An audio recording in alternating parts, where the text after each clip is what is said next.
สวทเชียงใหม่ AM 1476 กิโลเฮิรตซ์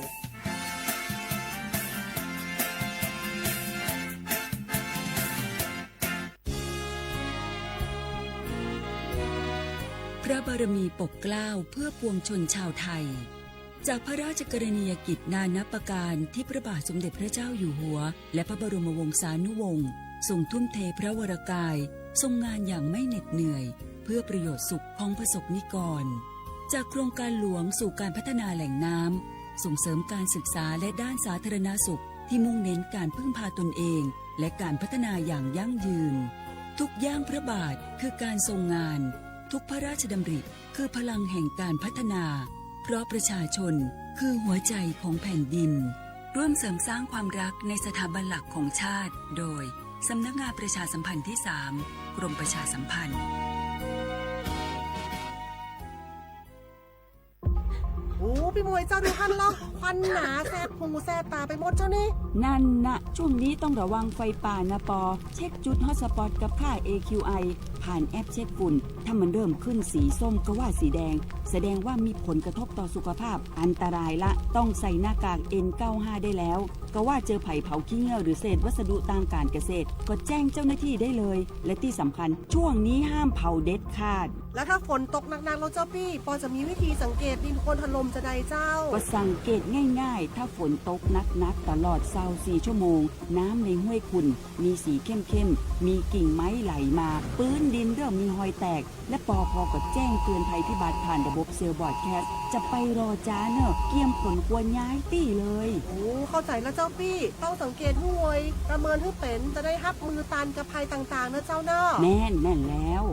สาธารณภัยไม่ใช่เรื่องไกลตัวรู้ก่อนเตรียมตัวก่อนลดความเสียหายทั้งชีวิตและทรัพย์สินด้วยความปรารถนาดีจากสำนักงานประชาสัมพันธ์ที่ 3 กรมประชาสัมพันธ์เจ็บป่วยเล็กน้อยอาทิมีไข้ไอเจ็บคอปวดข้อเจ็บกล้ามเนื้อใช้สิทธิบัตรทอง30 บาทปรึกษาเภสัชกรรับยาตามอาการไม่เสียค่าใช้จ่ายยื่นบัตรประชาชนได้ที่ร้านยาที่มีสติ๊กเกอร์ร้านยาคุณภาพของฉันให้บริการดูแลอาการเจ็บป่วยเล็กน้อย30 บาทรักษาทุกที่ที่ร้านยาคุณภาพของฉันสอบถามเพิ่มเติมสายด่วนสปสช1330 24 ชั่วโมง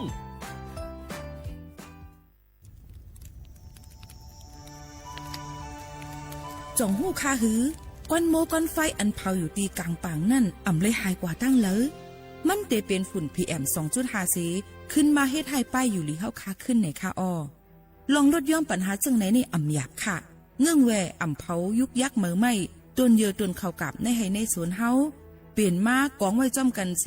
เฮ็ดเป็นฝุ่นสภาวะอ่ำนั้นแจกแผ่ยุกยักเธอมันปอดถูกเมียนอีกป้าดังโฮมมือกันฟังด้วยไฟไหม้ป่าเถื่อนเฮาขาดฉุกดีเลยผูกต้นไม้น้ำเพิ่มปันปื้นตีสีเขียวเฮ็ดเฮาจันล้มเสียนสายตาเฮากูก็เลยตั้งมุงมองเฮาลีเสฐานหน้ากอกับสืบปืนเผาตี 3กรมประชาสัมพันธ์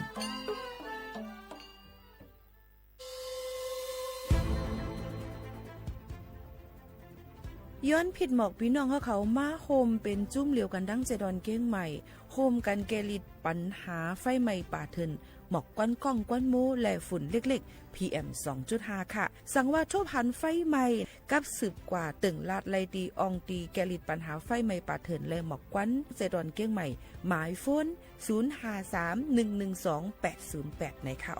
เจดอนเก้งใหม่ค่ะออกปักเปิงหมายมีเฮกังแกลิดปัญหาหมอกก้อนก้องก้อนโมและฝุ่นเล็กๆ PM 2.5 เนื้อปืนตีเหลออันอ่ำเลยคว้างเฮาเผาผ่านมาดีแอปพลิเคชันไฟดีห้ามเผากำเร็วในนั้นค่ะอย่าไปเผาล้าอ่ำว่าได้เป็นตีกลางปางอองตีห้ามเผาเกยยุกยักไม่ดอกกูอันในค่ะแต่เอาวันที่1เดือน1อิงเกรด2เหงปลาย26ต่อถึงวันที่31เดือน5 2เหงปลาย26ในผู้เหลอเผาเฮ็ดผิดปักเปิงเตญ่าตัวต่ำตั้งผิดจำหนังปักเปิงหมายมีกำเหลวในนั้นค่ะเลยตั้งมุงมองไฮลีเซห้องการฐานฐาหน้ากอกับสืบเจดอนเก้งใหม่มาโฮมเป็นจุ่มเหลวกันดั้งเจดอนเก้งใหม่โฮมกันรักษาสภาวะฟิงตื้นเป็นเฮ็ดให้จันล้มถวยเจออันลีต้องฟ้าเสียนเสออ่ำมีหมอกก้อนกองก้อนโม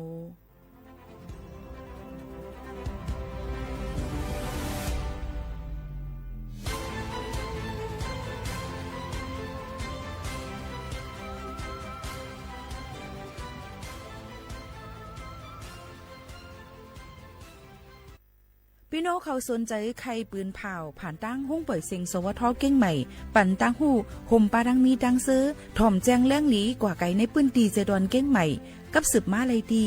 สวทเก้งใหม่หมายฝน053-276-068และ0922468579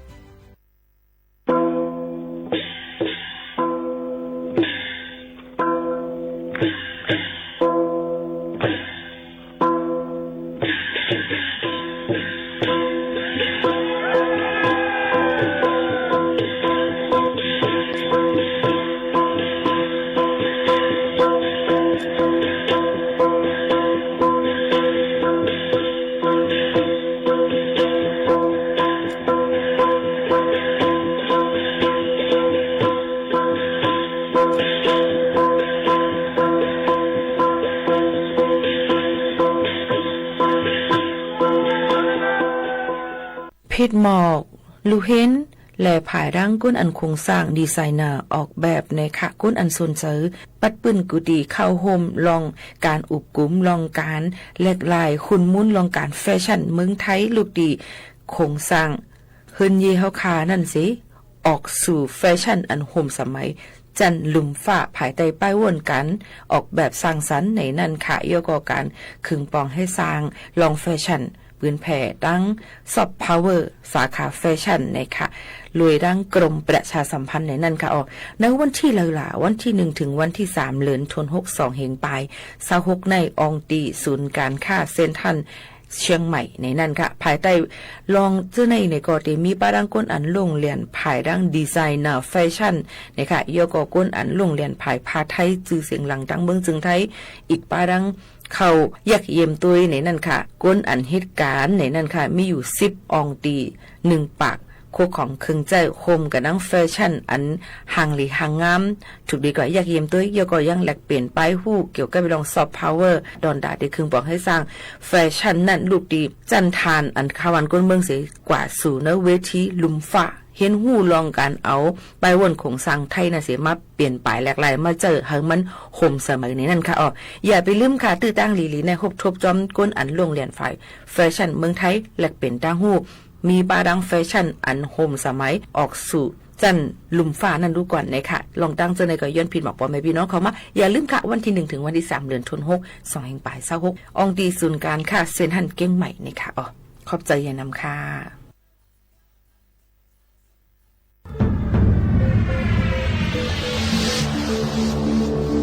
ก้นกูก่อนไอ้ยับลงมาแล้วก้นเคยมีตังพัดถึงเขาปุ้ยจังจังขึ้นบนโลกอย่าลืมค่ะนะอย่าลืมขึ้นลูกค่ะนะพี่หน่อยได้ให้เขา 1 2 3 4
เหมือนซุงพี่น้องผู้ยิ่งถ่อมเขาตั้งเสียงค่ะฮบทุกจำกันในตอนการห้องใบเสียงเก้งใหม่ AM 147กิโลเฮิรตซ์ค่ะเมื่อในฮบทุกจำกันเป็นมาวันเสาร์ที่16เหลือนทวน52แห่งปลาย26เป็นเหลือน6ลวง15ค่ำอันนั้นก็เป็นเหลือน6ลับนะคะในวันมื้อในเสเป็นอ้อยก่ออ้อยสีปอแม่พี่น้องเขาจำข่าวหมู่ข่าวนุ่นฝากตวนยินถึงพี่น้องเขาได้มีปารังพิงความปานเก่าและปื้นฮู้ตั้งหันยินเมียงถึงพี่น้องเขาอยู่แค่ดอกไปมุงมองปันแห้งเงียนนำเสกำค่ะสวัสดีส้มน้องจ่องทำสีห้องมาล่ะได้คุณพี่เข้ามาก็ไล่ป้าจอมกันไหลลองว่าเมืองมาเทนาชิดดำพลังเน็ตเวปั๊มเชชาใจไอทีนักโหลำมาคนจะมันเอานำไปจนเมื่อมาได้หาคนสองก็หวานก็มังกำมาหวานตั้งก็มังกำทุกพลังก็ว่ามังกำก็อยู่ตั้งข้างนอกคำน้องเสียงมันเลยลองว่าคำวันจันทร์คืนในเขาก็จะมีจีโดดีปัดยิ้มตักทางเจียแดงไม่คำจำเสียงมันพยายามที่เดี๋ยวนี้เขาก็บริมารับเงินที่กรุงวิชาสองคำคุณเลย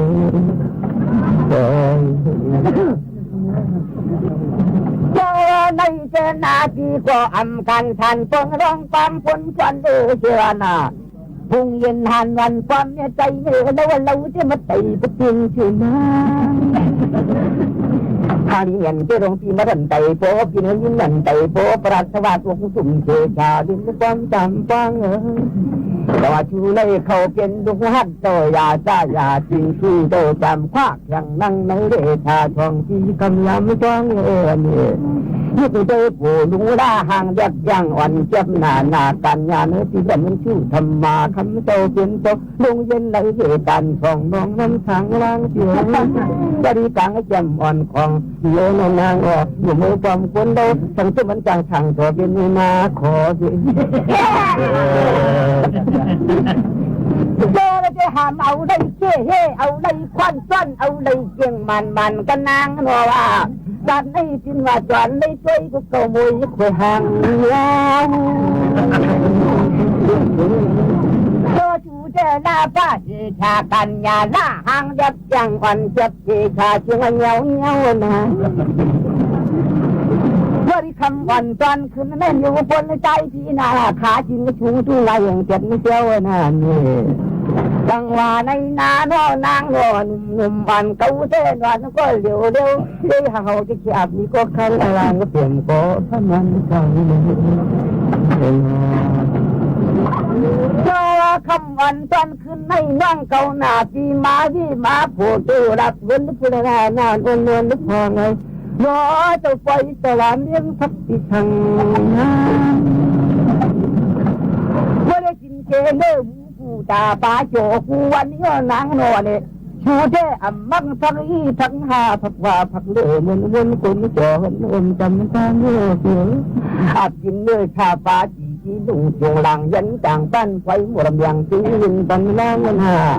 ลองเที่ยมักผักนี้ผักหาผักเลื่อวนคนจอใจมุ้ยยันจำตาเนื้อชาดิกังจำวันควางบนทุ่งตาเนื้อในแค่น้องก็จังว่าเที่ยวอำจ้าอำผูอยู่ดีกินวันก็เย็นกันเรือเทกลางทางลางที่ฟันลึกดังเที่ยว อันคำคืนในเขาก็จริงก็ถามสองตัวน้อยอ่อนวันนี้ตัวนี้คือมีราการชูได้เขาเปลี่ยนใจอยู่ว่าทางเจ้าทุ่งเมืองตรงไรมีราตีเขาเป็นคาดยาจ่ายาจริงที่โดยจำคาดแทงนั่งเจ้าทุ่งเมืองก็เลยมาหนุ่มวันคันความตามนคนหาที่ห่างลานพี่เราทางคนที่ตัวลิ้นจันทร์นี่อะไรบริเวณถูคนเราเย็ดกินในการในทางหลวงลางทางอีนั่นเราอ่ะคนนานวลไม่ทานเสียยามที่เราได้ทำจ้องตัวก็มวยคนชมเรานามานามีจำเจจีที่เขาเรียกวันนานจีดุนุ่มจำเป็นนางสั่งให้เขาจนปดเลยอันวันนางเป็นต่างเป็นวันทำเรื่องคน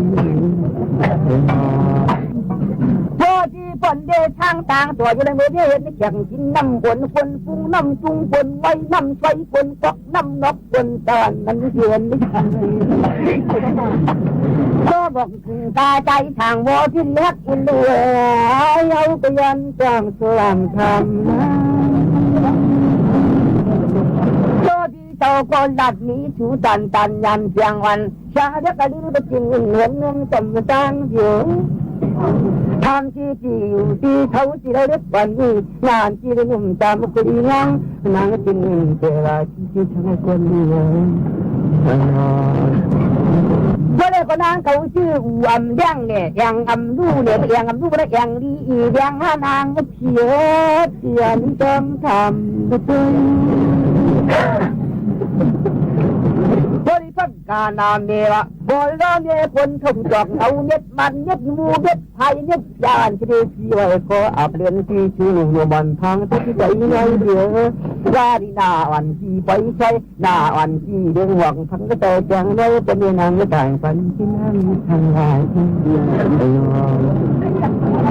ก็ว่าห้างวันก็จะหน้าป้าเจชาเจ้นังวันในสู้ธรรมาวันว่านางที่คน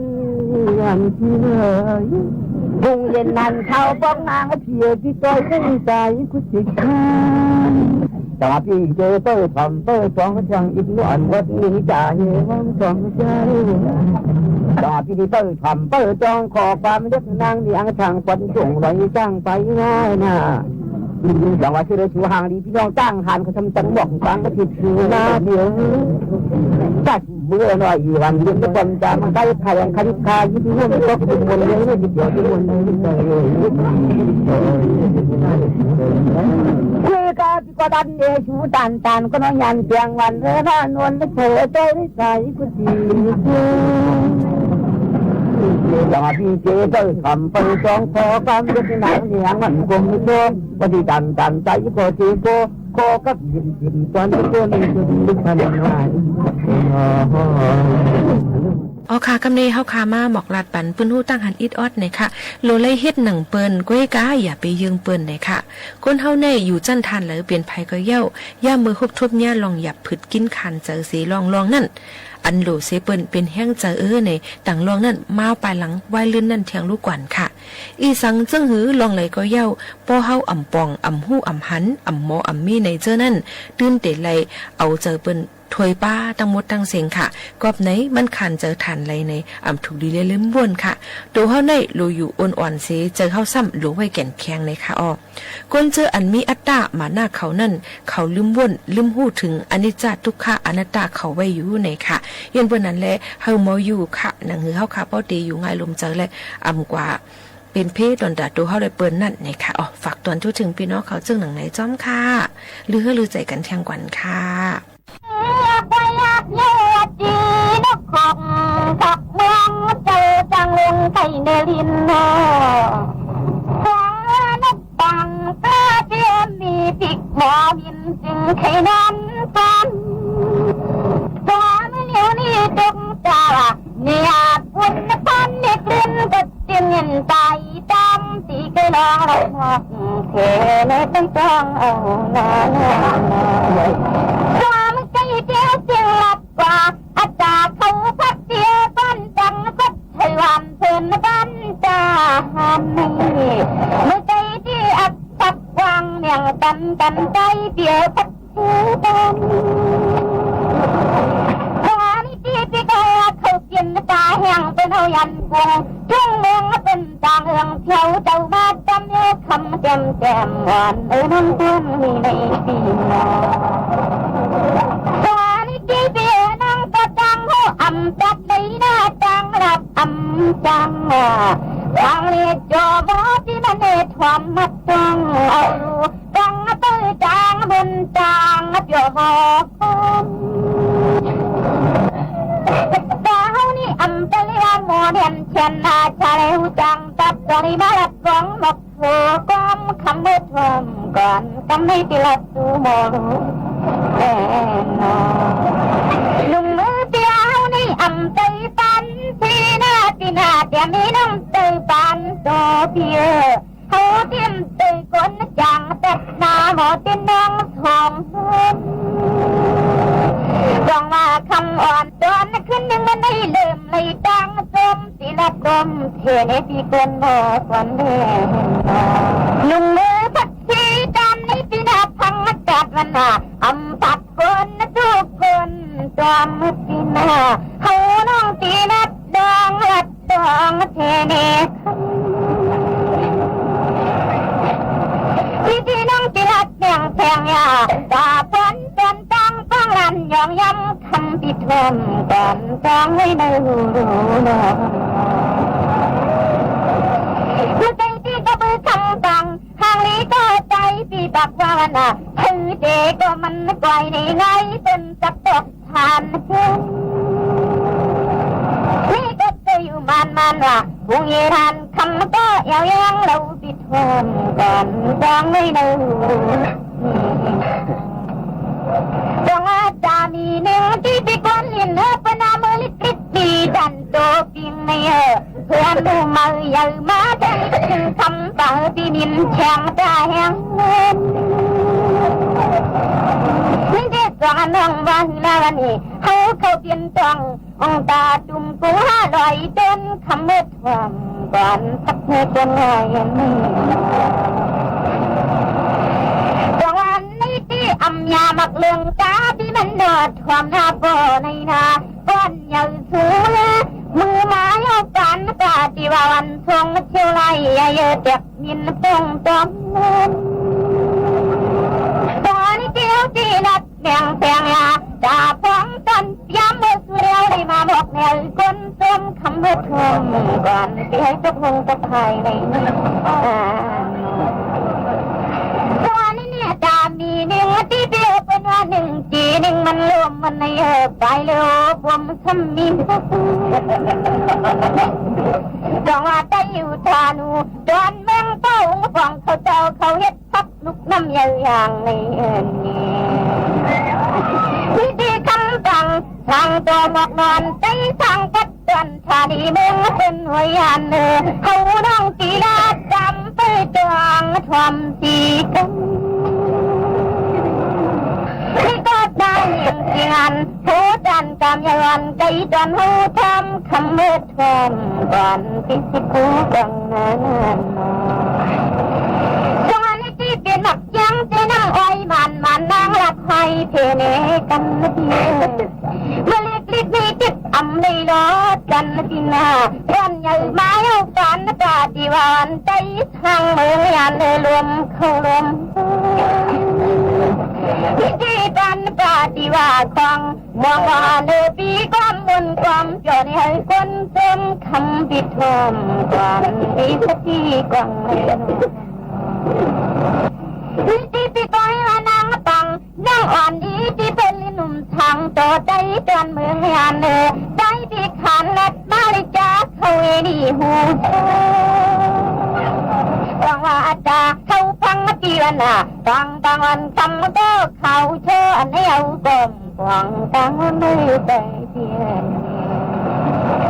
จังว่าจินพัดทังก็ไปกินของนั่นเล็กไปใส่กดมากินเพียงนี้ฟังบางวันหมอจังความหวานได้ปีหันหน้าเลยอยากมือคน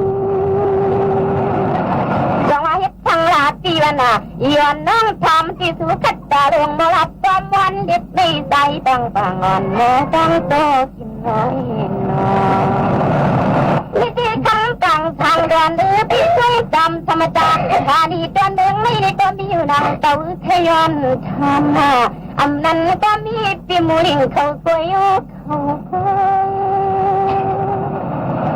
จังว่ามากินในวันน่ะบางวันคำก็รัดง่ายจริงใจใครโดดใจเอาจิกูบอมฟองคนมากินน้อยน้อยจังวันที่เอาจีทำกันจำจุยบ่อยว่าจีเปียงมาพุ่งเชี่ยวไหลสินของเพื่อสั้นพ้นจนหน้าตาน้องคำซึ้งจังว่าเขาก็ไปหันลวงมาปีวันน่ะคนกินเล็กเลยมักหินเจ้ามาช่วยไว้เขาดมฟองตีดับจุยกาลาที่ในพุ่งจังวันที่สมรภูมิเล่มใจย้อเบี้ยใส่กว่าเล่มที่ซื้อร้านวันเด็กจีกวนนำนาทำปีเสียสวมลิบเรียนก็จึงนางน้องสีกันน้องก็เมื่อดังเต่าในปีวันน่ะคนว่ากินตอนเด็กมักหินคำอันแนวก่อนกองที่สำลังตัดตาเผาในพี่น้องน้ำยาเขารู้กันในค่ะเฮาค่ะเดี๋ยวเอามาปันขอความคือความลึกในค่ะฝากตอนจนถึงพี่น้องเขาในค่ะเส้นตั้งไปก็จุ้นในนั่นค่ะเส้นตั้งไปก็จุ้นในค่ะเมื่อฮื้อมวยอยู่ในแก่กังหอนนำโลกาหลงอยู่5มานอนลือเฮื้อที่เก่าแก็บ1สีแลลับตาอย่าวุ่นอันป่นมาเกาเดเอาความหวานอื่นลอยนอนสีแลถ่อมเสียงห่างลีโลกาก่อนแลเกาใครเป็นโคหลงอันก่ายคำห้องน้ำโซกาหลงนั่นเต้เกาเดเหยียดหลังสื่อปันไว้อยู่สีแลไต่คำกว่าเนื้อลังเกาในแลอย่าเป็นลัดเข้ากว่าเนื้อน้ำห้องโซกาเลยค่ะก็จุ่นแหม่งเปิ้นอันว่านั่นเหมือนหนังไล่ลัดเนื้อแก่กังปลายมิดปลายฝ้าในเย้าแหล่ผายหญ้าปลายมีดปลายผ้าด่านไหลก็ไล่ปิกซัมวาผ้ามีดหมัดตั้งตูก็เย้าตำเตียงแผ่วถึงหมักหูใจก็เย้าค่ะเกาตื้นอ่ำแหนงตั้งเส้นในเปลี่ยนเส้นตั้งก็จุ่นแม่งอันเกาตั้งใจเลือกไว้เย้ารู้ขึ้นหวินด้วยเจอหนังกวางเร็วลังนั่นค่ะรู้ลองแหลดจุ่นแม่งลองแหลดจุ่นแม่งลองเลือนจุ่นแม่ง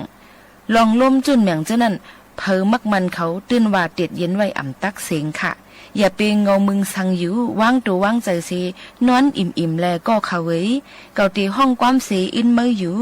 เกาเตมีไว้หิมมือเกาเตมีไว้อยู่จำมือเพราะว่าอันว่านั่นเป็นจังหนังในก้วยเย้าในย้อนนั่นแหละเส้นตั้งดาดีไปนั่นก็จุนก็ได้ขามจุนเสียแล้วอย่าลืมค่ะว่าอ่ำมีเผยหิมคางพี่น้องเขา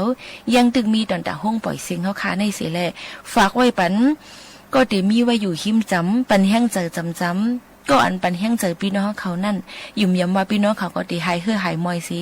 อย่าไปว่นน้ำค่ะนะย้อนให้พี่น้องเขามีแห้งใจกันนำค่ะดวงว่าคงนั้นเล็กไม่เดียวน้องไปยามนอนหันนอนในเฮากอมฟองกลางลังในซอยผู้ปักเพิ่นมาผู้ขาเพิ่นกว่าที่เจ้าอันเสียงดังคำก็เล่าเด็กเจสมผ้าดวงคันสัตว์ยันเมืองเพิ่นจังที่อยู่ยายอันฟอมดินโชได้ยินพี่มูลิงเขาคำขึ้นในทันเด็กมินที่เอาที่น้ำประจับเผาเมาหมอเปิ้นเป็นนั่นก็จังทางเดินคำว่าที่กินใจอัดเนโตปนันนอคงนั่งอำนั้นก็ปังทางเดินพี่โนเสียวันย้อนเสียงน้องทำมาตรงตีไทยสู่ฟังลานันยองยันตามนัดหมกแมงในนั่งคนอยู่เองตอนนี้สังกัดยันแทงมีนึงไม่เดียวใหญ่ตัวใจตอนเมืองยังใจอยู่ทางพัดกันเทดวงอินจุงเมืองเป็นเนื้อจังกินไทยกดหมักหินแจงนางตาลีอันตัวยักษ์ตุยหน้าฟังว่ามังตาเจียมกังฟังลานที่มูลิงออกความนัดดีว่าคงต้นมือที่ก่อนหุ่นนตัวยักษ์ตุยสู่ในเตี้ยน้องฟังว่าเปลี่ยนสีดีว่าสัจจะเตี้ยลงมาตัดสินคงต่างมันเนี่ยน้องฟังว่าเปลี่ยนสัจจะทางคำเมื่อยองยันเปลี่ยนคน นายเป็นคำหมอว่าท่านทุ่งเมืองออกเรียนคงคำต่างๆอ่อนกินได้มาบ้านเมืองต่างดอกเด่นนอดวงว่าตั้งกินสู่คำเล่าก้อยต่างวันใจจวนเมืองยานเหนือบางวันใจจิตกินใส่ขดหนักหินแจงในน้ำนองนี่ก็ที่ลำเป็ดตาเป่าทำตัวด้วยปีมูลิงอินใจใครนะจึงอยู่ที่บางวันใจที่เศร้าหยับจำมือช่องหน้าพาเสดีนอทางตัวลืมได้ดับมันหายยุ่นนอนยันเทียงมีดึงเดียวเหมือนจังลิกมีการหมักพิษในตีนอดตีนมันทำจังพิษในบอกให้ก็ลัดโลกนี่นะอันนี้เขาที่ตีนรำปวงจังหลังไหนจังว่าก็เปิดใจอยู่ทานูเชิงอดีธานีนากลาของกันดันทุ่งเมืองจงใหญ่อันปอมลิ้นชอบโมจังกินตีปูตลาเต็มตะตั้งไรน้อยนี่เด็ดดวงลำหูอำปองใจมองที่มันแนวที่ทำสู่จำจุยกาจุดใจต้นนานุนของของเจ้าเหลียวนี่นางต่างน้องอ่อนเตี้ยวนี่ย้อนทำดูย้อนปึงศพปึงกำสู่ใจตัวที่ว่าปึงเงินต้องเงินหยาบกันน่ะปึงคำก็คำกาวันนี้ปึงเงินปึงคำที่อำมานังเก่าจำปึงศพปึงกำที่มูลิงเขาพลอยลู่ฟังเมื่อเราหลับหอกเทเลยไปหน้ากันนี่เที่ยวที่ปึงสู่ตังเชียงเตี้ยยิงสู่ตังโถปึงสู่งาโมยลำปึงสู่ใจคำที่ใจฟังกับที่นันคุมมังจงมาองปึงสู่ที่เป็นดังไม่หงจนยองว่าไม่ยองเลี่ยมลำสู่คำเมื่อเฮ็ดคงมือก็คุมให้ชุมเชียงที่น้องอ่อนที่ปึงสู่ใจฟังว่าก็เปลี่ยนที่กองช่องอองมังกลากันเตี้ยเปลี่ยนเจ้าเปลี่ยนจองโคตรทางเท่าจึงให้ปอที่โตสูงกลางในเต็มเดินนอนก็ในที่ก็หยับหน้าเบี้ยปฏิลัดเนดังขึ้นได้ตัวเป็นเนของหน้าที่ตั้งน้องหมอเฮ็ดเพื่อนจะมอจังความมะขามเนียนาบ้านฟองแม่พี่ตังนั่งอำลัดไฟเทเนตันก็พี่นั่งจอนเมืองนี่เย่ไอเจียนทองอ่อนจนใจนี่น้องอ่อนที่ดีไว้ตันตาวนคนตันตันสุกีมูลิงอินใจใครหน้าจำมึงตลาตันที่หัวเดียนเขา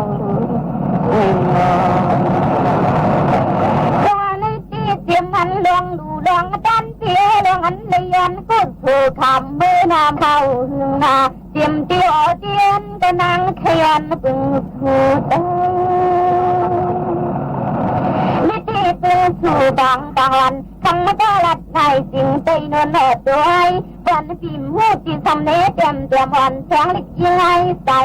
จำพึ่งตั้งไปสุดที่คนมองกันปฏิปึงสู่ตั้งขึ้นสันติวาลินนางมาเหปึงเอาผิวทางนาคอหมอที่หมอจังมาปึงตังไทยกันคิดตังปึงรุ่นพวกแม่นาเหปึงแหงมันจังใจที่ที่ซ้ำขึ้นติ่มทำจำเอาปึงใจที่กองห้องกันเดียวเยือนเข้าในนอนที่น้องอันนามาจำเจนาเมจำต่างใจต่างที่เลอน้องโนบุกก่อนจอนตัวนาสองตัวนกเธอหมอตัวกำเพียกุกตัวนี่ตามห้องหอนลูกหอน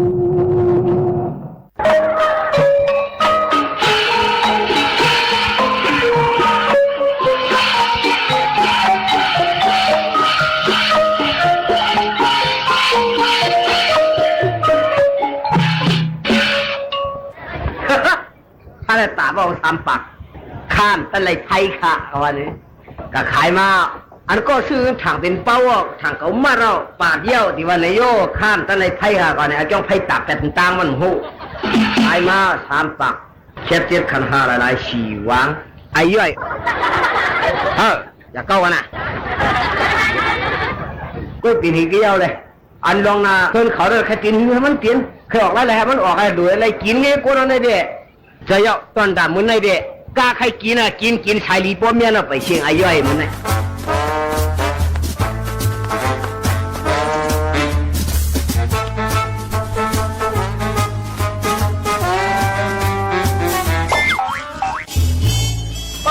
ใส่กะฮาด้วยข้าก็เป็นน้ำมาของหัวข้าก็แต่เต็มมุ่งเพิ่นมุ่งเย็นก็คือไว้ตีใจเย็นเลยมันเด็กคือกับด้วยเป็นน้ำมาของหัวปนนี้ก็เส้นสร้างคนต่างมากหรือนั่นก็ราคาขันไปเมียนกันหัวกับหัวหน่อย ไว้เอาก็ไม่ได้ไว้เอา ยังไว้นะฮ่าตุกัดด้วยมากค่ะที่ทางไว้ละ ไว้เอาน่ะยังไว้ละไว้เอาหกไว้ละหกไว้ละ พวกไปทางล่ะตัวเพื่อนกันอย่างนี้นะยิงเลย ที่ละ ทำหูทำเลียดนี่เอาเลยทำก็โอ้นั่นน่ะ เขาช่วยเราเองล่ะ ไว้พวกเราน่ะกันได้ ที่ทางไว้ละหกไว้หันได้ก่อน พวกไปทางล่ะข้ามันเลยมันไรไพ่ตัวนั้นมันใจเป้ามันเว้ยเป็นฟองเลยเว้ยคือใครหู เปลี่ยนเป้าไว้คือละ เปลี่ยนเป้าเผามาเนี่ยให้จับพวกเราอ่ะปีกายได้ชื่อมันก็ว่าเวลามันไพ่อ่ะปีกายได้ปีได้แต่ไรไพ่ให้ไว้ก็อยู่ว่ามันปาดให้มันเหมือนกันไพ่เขาไหนก็ก็ถามเรื่องก็แต่ตัวไว้เอาน่ะถามปากครับได้ไว้เอาก็เขาว่าข้ามตั้นไรไพ่นี่นะเขากับปันกะเฮียข้ามทำดีให้จงเชื่อนะในข้ามตั้นไรไพ่นี่น่ะถ้าว่าย้อนไปไพ่ดูเอาอย่าเอาความโตมันต้องได้ไม่ตาเอาละทีเด้จ้าที่ละจ้าสิงห์ก็รู้ยศสิงห์ก็รู้เฮ็ดรู้เปียกผู้โทให้นั่นดีๆเด้อถามปังอ่ะปะเด้อสลามนั่นนั่นนะปากขึ้นได้อยู่ยศขึ้นนะป้อมได้แล้วแจกกันนะป้อมได้ขึ้นอย่าว่าหังล่ะอย่าว่าแต่นั้นกันที่ไหนก่อนก็ถูกเปลี่ยนท่าได้กับอีกคนหลายๆนี่ว่าถูกข้ามเปลี่ยนท่าก็อันไผ่เฮาเดี๋ยวที่ไฟอย่างไรมุ่งถูกได้นอนต่างคนต่างหน้าอยู่เลยเจ๊ไรเนี่ยบางคนมาย้ำกันเขาชอบก็หัวเนี่ย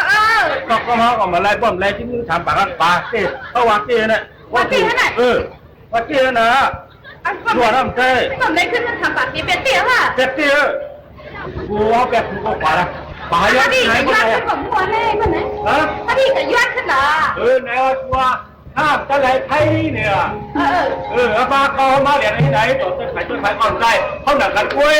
ในปัดขึ้นเนี่ยต้องปัดขึ้นเนี่ยเอลิกกระโลกหวานแจกกันหวานเนี่ยน้าก็รั่วว่ามันขาปากเนี่ยนะข้าวผมมีห้างข้าวผมเลยน้ำจะให้กว่า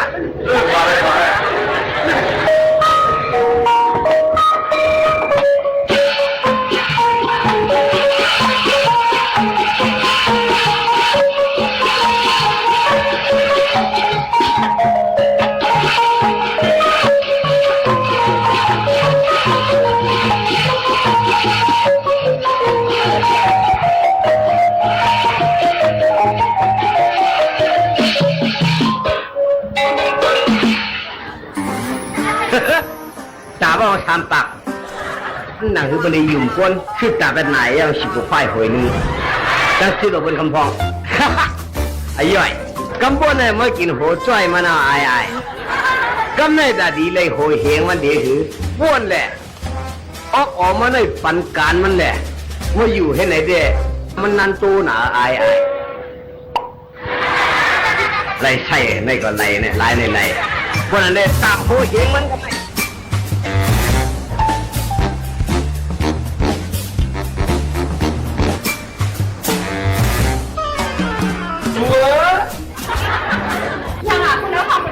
อยู่ไม่เอา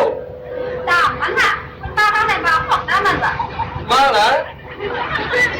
อันก่อนหน้าเนี่ยค่ะก็พ่อแต่อ่านไม่เอาเนี่ยอ่านไม่เอาเนี่ยเงินไม่น่าไม่มากไม่น่าตั้งใจละ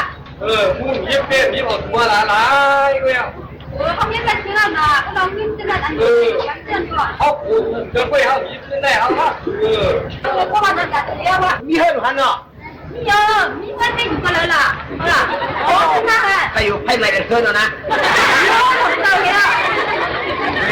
ที่ไหนอ่ะป่ะข้างหน้าหนึ่งนั่นใช่เขาแล้วพวกแก้มเนี่ยรักไปดิเขาแก้มก่อนด้วยที่ไหนป่ะเดี๋ยวเขายอมนั่นน่ะ เขาไม่ยังดูตั้งใจเขียนลิ้นซึ่งเคยวันนั้นเนี่ยเขาเอาในเตี๋ยการังวัดตะกุงอ่ะชื่อว่าคุณนะคุณแน่มือฉังมันได้ตัวหนังเงิน40,000เนี่ยก็แน่จะเป็นออกมาเงินจ่า60,000เนี่ยก็แน่ค่าในเงินก็มีกับปันมันหมดการสลิปมันแต่เด็กกว่าซ้อมจ้างในค้าเขาทำกลุ่มก็ขายข้ามตั้งแต่ไพ่ไม้ขายย่อเขานั่นก็ทำกลุ่มเนี่ยฮะเพราะวันนั้นกระเหลียวข้าวเขาอยู่ในเงินหาเหงนั่นก็หลุมเงินหาเหงเนี่ยปันเขาขาดเงินถูกเขาหาเหงเงินเหมือนข้ามมิสโพะ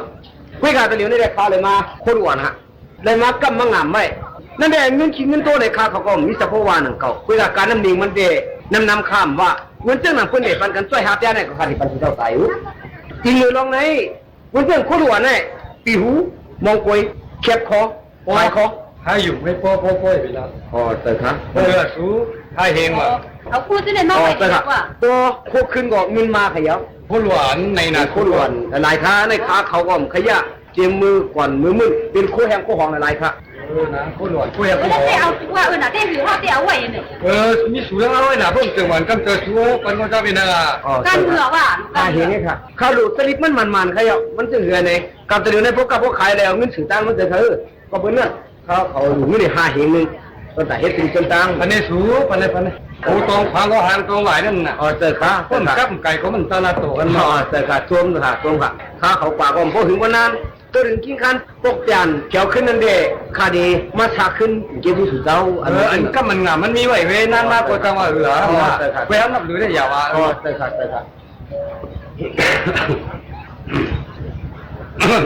อันตัวเองก็เลยมาอะไรครับเป็นมันจะถึงข้าวเขาหลุดที่ดินก็เป็นนั่นข้าวเขาติออกกันเลยคาดีมือก็มีวันหนอกกินข้าวกินทำไมแล้วอะไรครับข้าวเขาติออกนี่ก็เป็นนั่นถึงตายหมดเลยมันอยู่คิดใจมันหลงมินเด่งกับไหนนะอยู่บางมิ้วก็อยู่ว่าอยู่คืออะไรก็มีแรงก็มันงามเนี่ยจะมีทางหนาสูงแต่ว่านี่ก็ก็แบบด้วยเด่นเนี่ย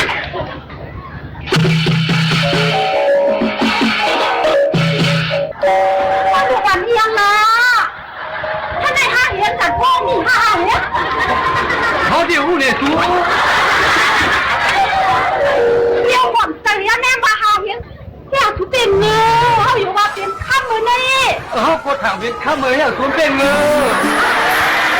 แล้วผมจะเต้นดึงมาถามว่าพี่ลูกนะไอ้ดูมาถามได้เขาที่หนึ่งขวนสูงมึงเจอเราขนาดเฮ้ยก่อนเงือมันรักแกไหมถ้าลูกคนทุกวันอ่ะเสียอะไรทุเรศนึงอ่ะสอนใจคนหลงคนขาแล้วนะเขาก็ถามข้ามมือขายข้อว่ะเทียบกับนูนาในทุเรศอ่ะโอ้ก็เขาถามเป็นข้ามห้ามรักแกสารผู้มาเย็นจังไม่ได้5เหรียญคะเขาว่าป้อมดูลาดซุ้มเอาเด็บเงินลงมาตามไปเจอชูเงินอ่ะคนตายดิ้วได้เด็กดิ้วเงินอ่ะลูกพูดในก็5เหรียญกว่าที่เขาได้เชื่อในความเชื่อ5แต่ก็คนที่5แต่คนเชื่อนี่ในมาขนาดนี้ทุกว่าคุมไปเยอะมากขึ้นเอาในกว่าเรื่องมากขึ้นเลยเปลี่ยนกันจะสวยเงื่อนหาเองไปรับพูดรัดขาดไปนะพูดรัดตัดพวกเราเองต่างค่ะเขารัดเนี่ยสูมือห้าเอากันแน่อันเปียดกันแน่วาชนามป้าว่าเอามาเนี่ยเอากันเลยล่ะสูมันกว่าเลยกว่าจ้ามาเดี๋ยวก่อนได้มากขึ้นยืนทางอย่างนี้เนื้อก้อนก่อนได้ขึ้นเนื้อว่างก่อนได้เหยียบมากอีกก่อนได้เหยียบมากได้เหยียบเนี่ยผมจะไหนตัวรู้ไหนผู้ที่หาไหนผู้ที่หาเฮ้ย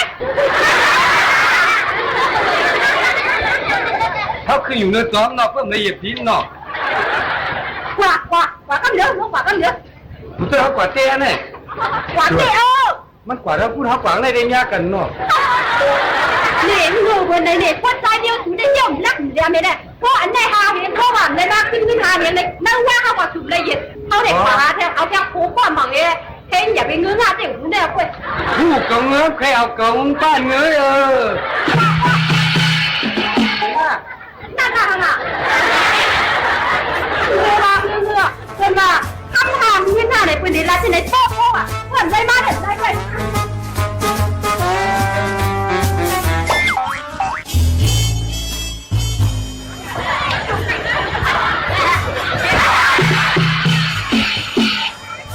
เริ่มหันหน้าตาไล่มาหาไปอยู่ไล่มาหาพ่อหนูต้องเลี้ยวย้อนเปลี่ยนนี่เปลี่ยนรูปนี่อย่างนี้โอ้ย้อนเปลี่ยนเฮ้ย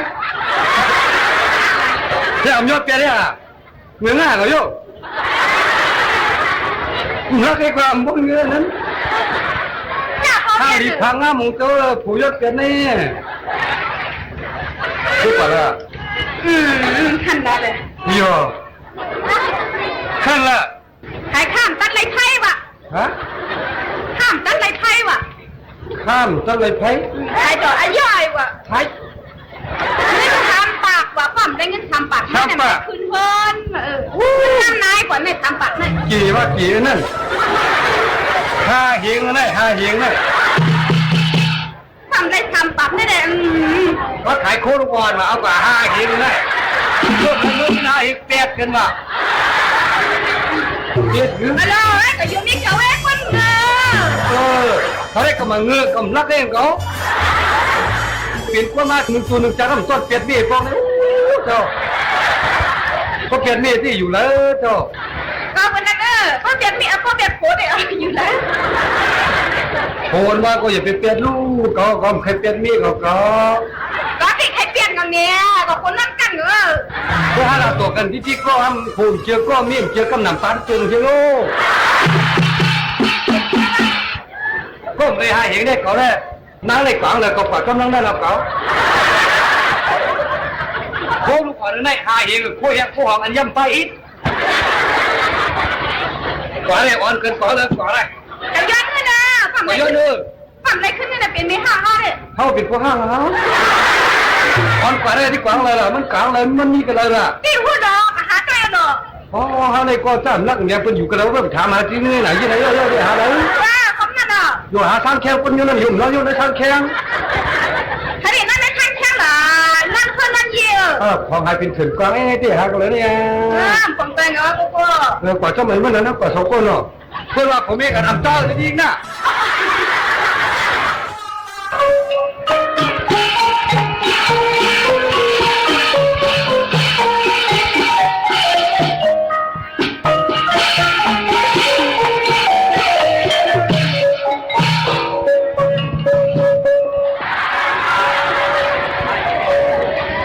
โคลูกอ่อนค่ะห้าเฮงข้ามตั้งแต่ไพ่ค่ะสามปักกาบ้าหาเลยชอบกินแก้วเหใส่เอาเจ้าก็เหนายเหมันดาก็ผู้ดูกลีไอ้ย่อยออกมาเนี่ยเกี่ยวมันง่ายให้กิดสิปูนหวยเฮ้ยลูกกาก้ากับขายเนี่ยพวกเฮรัมเลียดก็เต็มเปียนะ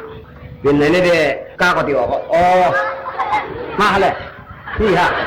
มาที่เจ้าของเลยเที่ยวก่อนมาเฮ้ยดูตึ้งหัวดูทั้งผู้ทั้งตัวเนี่ย ตึ้งนั่นน่ะขามันเหือกขาเจ็บตัวคนวันนี้ขาดใจไหนวัดชิ้นผู้ตัวเนี่ยอ๋อเจ้าท่าเห็นอ๋อข้าเขาดีกว่าก่อนเนาะนี่ที่กว่าเลยนะดูรถต่างเลยเนี่ยพี่ผมว่าต้องได้พวกกว่าไม่ได้เขาอยากกว่าเลยเสียงอะไรเอาไว้ขึ้นดีกว่าหาต่างเกี่ยวละยังฮะผมคนหลวนจะได้เรียนเหรอข้ามต้องไปไพ่หันอ่ะโอ้เก็บให้ไม่ยันขึ้นเงินไหนครับว่าแต่เหลียวไหนผมยอดดีกว่าเลยเจ้าย้อนไปข้ามเลยละกันนี่ค่ะโอ้ให้ไหนฮะกว่านี่ล่ะข้าวเขาลักซี่เขาดูข้าวเหมือนกันเพิ่งละเรื่องที่พี่น้าเนี่ยก็คำว่าห่างข้ามตั้งแต่ไพ่ข้าเขาว่านี่เชื่อไปไพ่ตั้งตั้งข้านั่นนั่นถึงนึงใช่ไหมตั้งแต่ไพ่อยู่เป็นเป้ามันดิเจ้าเนี่ยเยอะไปไพ่ตั้งตั้งข้าข้ามตั้งแต่ไพ่อ่ะเมื่อเจ้าเนื่องตั้งแต่มาตัดเป็นตั้งนี่มีนั้นเรียกไม่ก็ข้ามตั้งแต่ไพ่ตัดเป็นตั้งค่ะข้าวเขาลักซี่เลยอ๋อคนหลวนเนี่ยใช่คนหลวงฮะ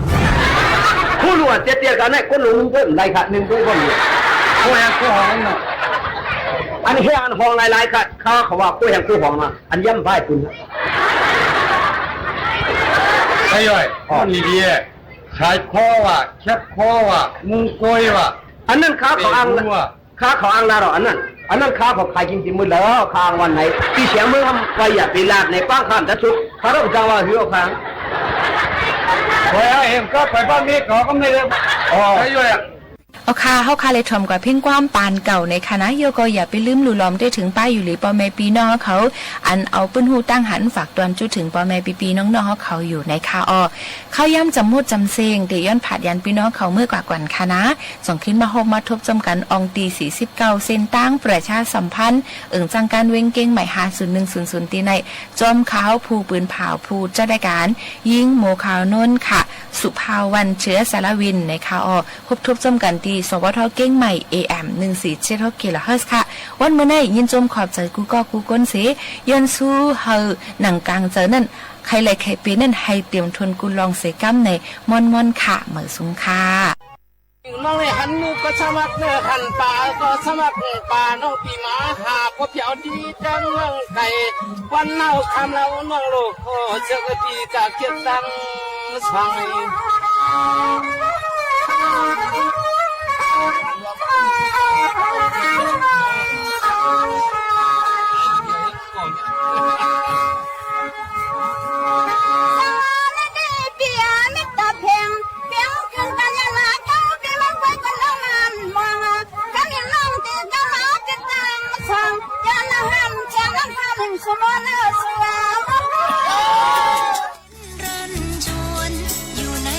ทักษะใหม่ใช้เทคโนโลยีให้เป็น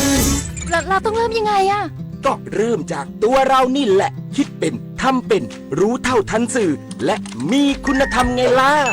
พัฒนาคนไทยให้ก้าวทันโลกยุคใหม่ใส่ใจเรียนรู้สู่อนาคตที่ยั่งยืนเจ๊ดูดิทริปกระบี่3 วัน 2 คืนสวยมากราคาแค่นี้เองผมโอนเงินมัดจำให้เขาไปแล้วเนี่ยไหวปะเพจไหนเนี่ยโอ้โหนี่มันเพจปลอมชัดๆดูดิยอดไลค์หลักร้อยแต่คนเม้นสนใจเป็นพันปลอมอะไรเจ๊เขาส่งบัตรประชาชนมาให้ดูด้วยนะสมัยนี้เขาก็ขโมยรูปบัตรคนอื่นมาทั้งนั้นแหละไหนลองทักไปถึงเลขจองดิอ้าวมันขึ้นว่าไม่สามารถส่งข้อความได้อะจะโอนจองทริปเช็คชื่อบัญชีกับเว็บก่อนเสมอไม่งั้นจะได้เที่ยวทริปแบบนี้แหละยุคนี้ไม่ใช่แค่กลัวข่าวปลอมแต่ต้องกลัวข่าวที่ปลอมได้เหมือนจริงเกินไปวันนี้ AI สามารถสร้างภาพที่ไม่เคยมีสร้างวิดีโอที่สมจริงสมจังแม้กระทั่งเลียนแบบเสียงของใครบางคนแล้วคุณล่ะจะแยกออกไหมว่าสิ่งที่ได้ยินคือเรื่องจริงหรือเรื่องที่ถูกสร้างขึ้นลองหยุดคิดอีกครั้งนี่คือข้อเท็จจริงหรือแค่สิ่งที่ดูเหมือนจริงในวันที่ AI สร้างได้ทุกอย่างสิ่งที่สำคัญที่สุดคือการที่เรายังคิดเป็นแสนอาลัยสมเด็จพระพันปีหลวงไทยทั้งปวงหมองหม่นก่นร่ำให้พระผู้เสด็จสู่ฟ้าสวรรคาลัยแนบดวงใจตามพระบาททุกชาติภพปวงประชาน้อมสำนึกในพระมหากรุณาธิคุณเป็นล้นพ้นอันหาที่สุดมิได้ข้าพระพุทธเจ้าคณะผู้บริหารข้าราชการและเจ้าหน้าที่สถานีวิทยุกระจายเสียงแห่งประเทศไทยกรมประชาสัมพันธ์ไทยเตรียมพร้อมเป็นเจ้าภาพสภาผู้ว่าการธนาคารโลกและกองทุนการเงินระหว่างประเทศ 2569 นำเสนอศักยภาพการท่องเที่ยวและซอฟต์พาวเวอร์นางสาวรัชนาธนาดิเรกโฆษกประจำสำนักนายกรัฐมนตรีเปิดเผยในรายการคุยให้เคลียร์กับโฆษกทางสถานีวิทยุกระจายเสียงแห่งประเทศไทยว่าประเทศไทยได้รับความไว้วางใจให้เป็นเจ้าภาพการจัดการประชุมสภาผู้ว่าการธนาคารโลกและกองทุนการเงินระหว่างประเทศปี 2569 ซึ่งถือเป็นข่าวดีระดับโลกที่สะท้อนให้เห็นถึงความเชื่อมั่นของนานาชาติที่มีต่อศักยภาพของประเทศไทยในการจัดงานระดับใหญ่ความพร้อมด้านทรัพยากรสถานที่ท่องเที่ยวโรงแรมที่พักและมาตรฐานความปลอดภัยสูงสุดโดยจะมีผู้เข้าร่วมประชุมจำนวนมากถึงประมาณ 15,000 คนซึ่งรวมถึงระดับผู้นำประเทศประมุขแห่งรัฐและรัฐมนตรีว่าการกระทรวงการคลังจากหลากหลายประเทศทั่วโลกสร้างโอกาสทางเศรษฐกิจครั้งใหญ่โดยเฉพาะในภาคการท่องเที่ยวซึ่งขณะนี้เริ่มมีการจองห้องพักล่วงหน้าจากผู้เข้าร่วมงานแล้วรัฐบาลเตรียมใช้โอกาสนี้ในการประชาสัมพันธ์ความสวยงามของประเทศและสอดแทรกซอฟต์พาวเวอร์ของไทยให้ชาวโลกได้รับรู้ผ่านกิจกรรมต่างๆตลอดการจัดงาน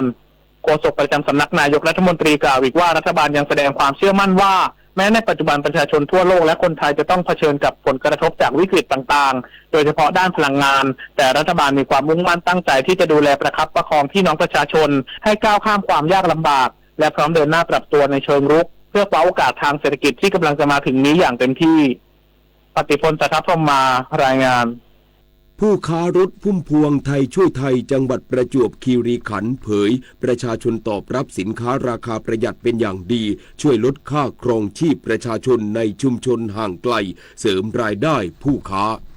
นางจิดาภาภูมิศิลป์ผู้ค้ารถพุ่มพวงไทยช่วยไทยจังหวัดประจวบคีรีขันธ์เปิดเผยว่าจากการนำสินค้าชุดเริ่มต้นที่ได้รับการจัดสรรให้ฟรีตามโครงการไทยช่วยไทยลดภาระค่าครองชีพผ่านเครือข่ายรถพุ่มพวงไปจำหน่ายตามหมู่บ้านชุมชนในพื้นที่อำเภอบางสะพานพบว่าได้รับการตอบรับเป็นอย่างดีโดยเฉพาะผู้มีรายได้น้อยผู้สูงอายุที่ไม่สะดวกเดินทางไปซื้อของนอกบ้านเพราะสินค้ามีคุณภาพและราคาถูกกว่าท้องตลาดทั่วไปเมื่อหมดสินค้าชุดนี้แล้วตั้งใจว่าจะสั่งซื้อมาจำหน่ายต่ออย่างแน่นอนโดยจะได้รับบัตรเติมน้ำมันฟรีด้วยถือว่าช่วยสร้างรายได้และลดค่าครองชีพให้กับผู้ค้ารถพุ่มพวงได้อีกทางหนึ่งทั้งนี้จังหวัดประจวบคีรีขันธ์มีเครือข่ายรถพุ่มพวงจำนวน50คันนำสินค้าราคาประหยัดไปจำหน่ายในพื้นที่นอกเขตชุมชนเมืองเพื่อช่วยลดภาระค่าครองชีพให้กับประชาชนโดยผู้ค้าต้องจำหน่ายตามราคาป้ายที่กำหนดเท่านั้นธนวัฒน์ วงศ์วิริยะวณิชสวทประจวบคีรีขันธ์รายงานบริษัทโบอิ้งของสหรัฐยืนยันว่าจีนสั่งซื้อเครื่องบินจำนวน200 ลำ